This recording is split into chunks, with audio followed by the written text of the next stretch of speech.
Hello students, बच्चों, पिछले हफ्तों से हम कुछ राइटिंग स्किल्स से रिलेटेड डिस्क्राइबिंग पीपल इस टॉपिक पर कुछ वर्कशीट्स करते आ रहे हैं और आज की हमारी वर्कशीट भी इसी टॉपिक से रिलेटेड है। आई एम श्योर आपने मेरी पीछे के वीडियोस भी देखी होंगी और अपनी अपनी वर्कशीट्स सॉल्व की होंगी और आपको अब तक समझ आ गया होगा कि एडजेक्टिव्स और डिस्क्राइबिंग वर्ड्स क्या होते हैं।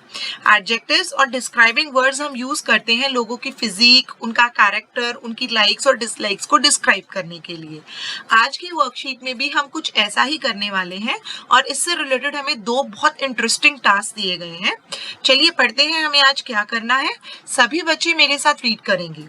I am sure you all found it interesting to look for describing words for people around you. मैं ये उम्मीद करती हूँ कि अब आपको डिस्क्राइबिंग वर्ड्स ढूंढने में, यानी आपके आसपास जो लोग हैं उनको डिस्क्राइब करने के लिए एडजेक्टिव्स ढूंढने में मजा आने लगा होगा कि ये व्यक्ति कैसा दिखता है, इसकी नेचर कैसी है। इन वर्ड्स को ढूंढने में अब आपको इंटरेस्ट आने लगा होगा। You have read the unit the fun they had last month. पिछले महीने आपने यूनिट पढ़ा था द फन दे हैड और उसमें दो कैरेक्टर्स आए थे, टॉमी एंड मार्जी। ये दो बच्चे थे, ब्रदर और सिस्टर, सिबलिंग्स।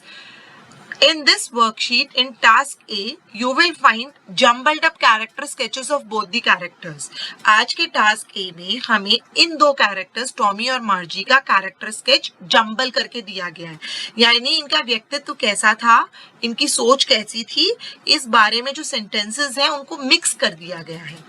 और हमें क्या करना है, उन सेंटेंसेस को अलग अलग करके टॉमी और मार्जी के कैरेक्टर में लिखने हैं। You have to unjumble them and put them in correct order. In task B, you have to describe your favorite character. और task B में हमें अपना पसंदीदा कैरेक्टर डिस्क्राइब करना है। तो चलिए शुरू करते हैं टास्क A। टास्क A में बच्चों हमें टॉमी और मार्जी इन दोनों के कैरेक्टर स्केच को, यानी कैरेक्टर स्केच क्या होता है बच्चों, जब आप किसी को डिस्क्राइब करते हैं तो जो आपने लिखा है वो उस व्यक्ति का कैरेक्टर स्केच हो जाता है। तो हमें टॉमी और मार्जी के कैरेक्टर स्केच को मिक्स करके दिया गया है। हमें टॉमी का अलग करना है और मार्जी का अलग करना है। It's very easy. मैं आपकी कन्वीनियंस के लिए जो टॉमी के कैरेक्टर स्केच से रिलेटेड सेंटेंसेस है उनको हाईलाइट करती जाऊंगी और मार्जी से रिलेटेड जो कैरेक्टर स्केच है उसको हाईलाइट नहीं करूंगी, ताकि आप दोनों में डिफरेंशिएट कर पाए।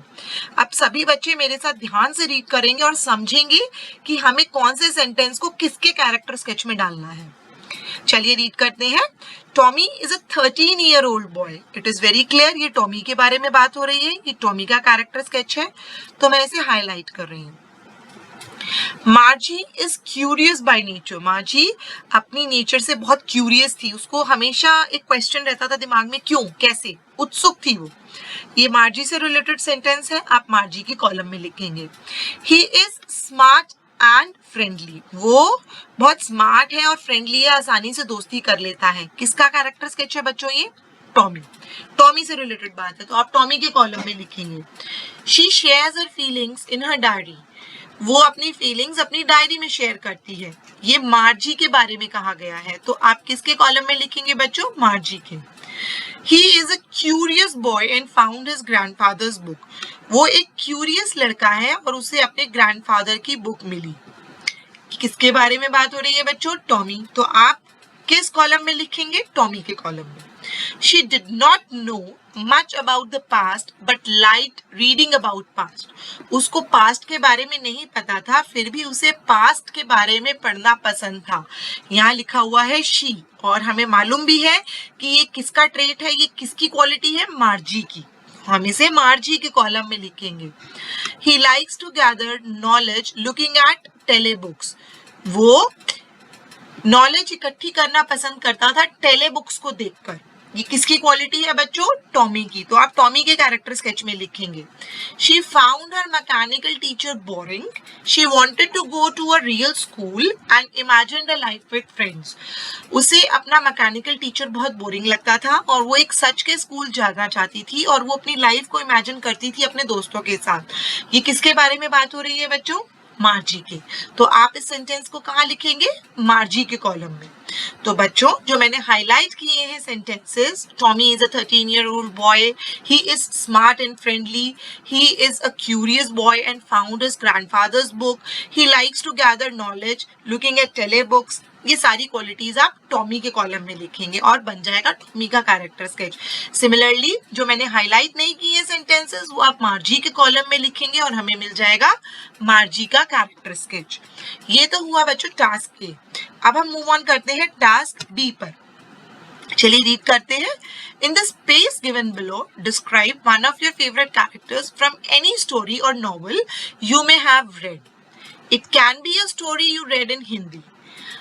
आपको जो नीचे जगह दी गई है वहां पर आपको किसी भी स्टोरी या नॉवल में जो आपने कैरेक्टर के पढ़ा हो, जिसके बारे में पढ़ा हो और आपको बहुत पसंद हो, उसके बारे में आपको डिस्क्राइब करना है। वो स्टोरी हिंदी की भी हो सकती है, वो कैरेक्टर आपकी किसी हिंदी स्टोरी से रिलेटेड भी हो सकता है, लेकिन however you have to describe the character in English, क्योंकि ये इंग्लिश की वर्कशीट है तो आपको कैरेक्टर किस में डिस्क्राइब करना है? इंग्लिश में। If you want to you can draw the character as well। अगर आप चाहते हैं तो आप ड्रॉ भी कर सकते हैं एक्चुअली कैरेक्टर को। ठीक है, तो बच्चों मैंने आज के इस टास्क के लिए हमने जो लास्ट वर्कशीट की थी द साउंड ऑफ म्यूजिक, किसके बारे में थी बच्चों? Evelyn Glenny, the percussionist Evelyn Glenny. तो आज मैंने अपनी वर्कशीट में उन्हीं के कैरेक्टर को डिस्क्राइब किया है और मैं चाहूंगी कि आप बच्चे इस कैरेक्टर को चाहे ना लिखें लेकिन इसको समझ लें और याद कर लें, क्योंकि ये आपको आपके द साउंड ऑफ म्यूजिक इस चैप्टर में भी हेल्प करेगा। चलिए स्टार्ट करते हैं। Evelyn Glennie was a determined, hardworking and talented girl. Evelyn जो थी वो डिटरमिन्ड थी, हार्डवर्किंग थी, टैलेंटेड थी। She became deaf at a very young age. वो बहुत ही यंग एज में डेफ हो गई थी, बहरी हो गई थी। However she never gave up, लेकिन इसके बावजूद भी उन्होंने कभी हार नहीं मानी। She decided to lead a normal life and pursue her interest in music. उन्होंने डिसाइड किया कि वो नॉर्मल लाइफ जिएंगी और अपना जो म्यूजिक में उनका इंटरेस्ट है उसको फॉलो करेंगी। शी प्रैक्टिस्ड हार्ड, उन्होंने बहुत हार्ड प्रैक्टिस की। She was spotted by a famous percussionist Ron Forbes. उनको एक फेमस परकशनिस्ट रॉन फॉर्ब्स ने स्पॉट किया। With repeated exercise, she realized that she could feel the higher drum from her upper body and lower drum from her lower body।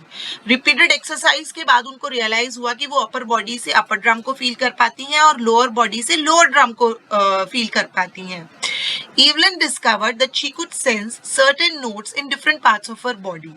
Evelyn ने ये पहचाना जाना कि उनकी बॉडी के अलग अलग पार्ट्स में उनको अलग अलग नोट्स महसूस होते हैं, म्यूजिक के notes. There was no looking back after that। उसके बाद उन्होंने कभी पीछे मुड़कर नहीं देखा। She captured many top awards। उन्होंने अपनी लाइफ टाइम में बहुत ऊंचे बहुत बड़े बड़े अवार्ड्स जीते। She became world's most famous percussionist। वो वर्ल्ड की बहुत फेमस percussionist बनी। Now she performs charity shows and gives classes to young musicians too। वो अब चैरिटी शोज भी करती है, चैरिटी जैसे हॉस्पिटल्स में, ऑर्फनेजेस में, और क्लासेस भी देती हैं यंग म्यूजिशियंस को। तो ये तो था बच्चों इवलिन ग्लेनी का कैरेक्टर स्केच। मैं आपको एक बार उनकी पिक्चर दिखाना चाहती हूँ। शी इज इवलिन ग्लेनी और इनका पूरा नाम है बच्चों Dame Evelyn Elizabeth Ann Glennie. Yes, this is her full name. ये मल्टी परकशनिस्ट है और इंटरनेशनली परफॉर्म करती हैं with a variety of orchestras and contemporary musicians. बहुत सारे म्यूजिकल इंस्ट्रूमेंट्स, ऑर्केस्ट्रा यानी बहुत सारे म्यूजिकल इंस्ट्रूमेंट्स के साथ, और कंटेम्प्रेरी यानी जो आजकल और भी म्यूजिशियंस हैं उनके साथ इकट्ठा करके उनके साथ एक ग्रुप में परफॉर्म करती हैं। She was selected as one of the 2 laureates for the Polar Music Prize of 2015। बेटा ये बहुत बड़ा अवार्ड है, पोलर म्यूजिक प्राइज 2015 का, और ये उन्हें मिला था। She was born on 19 जुलाई 1965 और ये अभी 55 ईयर्स की हैं और इनका जन्म हुआ था। She was born in Aberdeenshire। इस शहर का नाम है एबरडीन शर, यूनाइटेड किंगडम का शहर है। ये बच्चों मैंने आपको एडिशनल इन्फॉर्मेशन दी है क्योंकि इस चैप्टर को आप रीड भी कर रहे हैं तो आपको मालूम होना चाहिए कि हु इज इवलिन ग्लेनी। चलिए सभी बच्चे अपने वर्कशीट्स को कंप्लीट करेंगे और अपने अपने टीचर्स को सेंड करेंगे।